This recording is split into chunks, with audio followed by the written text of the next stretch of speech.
Today. I'd like to open my contribution today by thanking the 145,000 people that signed the petition ensuring today's debate goes ahead. As politicians, we should always ask ourselves which side of history we are on. When the gay liberation movement first started, it had almost no support in the House of Commons.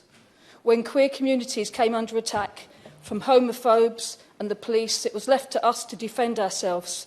Now, once again, this government seems to want the House to be on the wrong side of history again. Well, I stand on the side of history that has learned lessons from the past.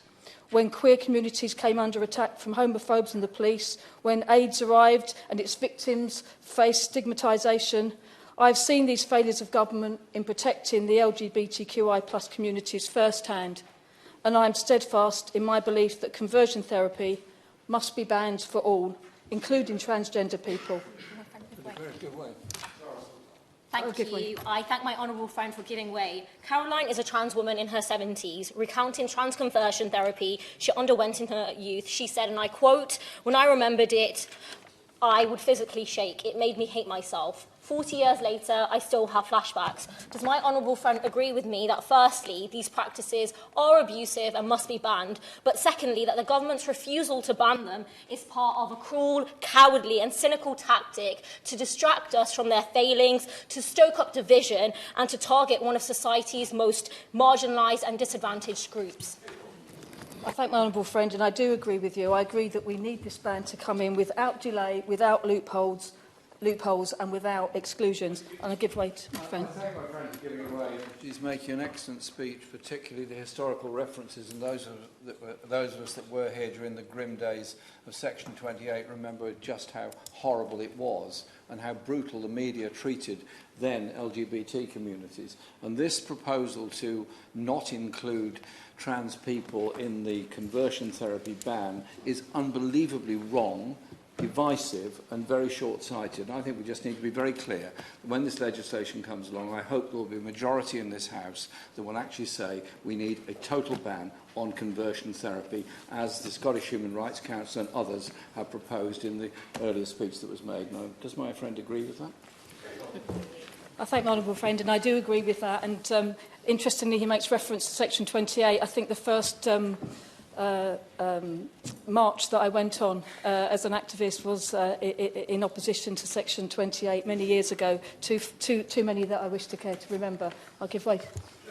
I thank the honourable member for giving way, and it's touching to hear her talk about those historical references as well. Does she agree with me that the rights of LGBT people were only won by LGBT people, and if it wasn't for T people, we wouldn't have the rights that both she and I enjoy today?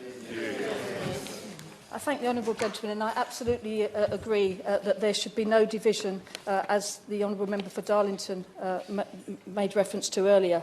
We know from numerous studies and polls that transphobes are in the minority, but that minority, unfortunately, is hardening, and clearly they seem to have the ear of this government.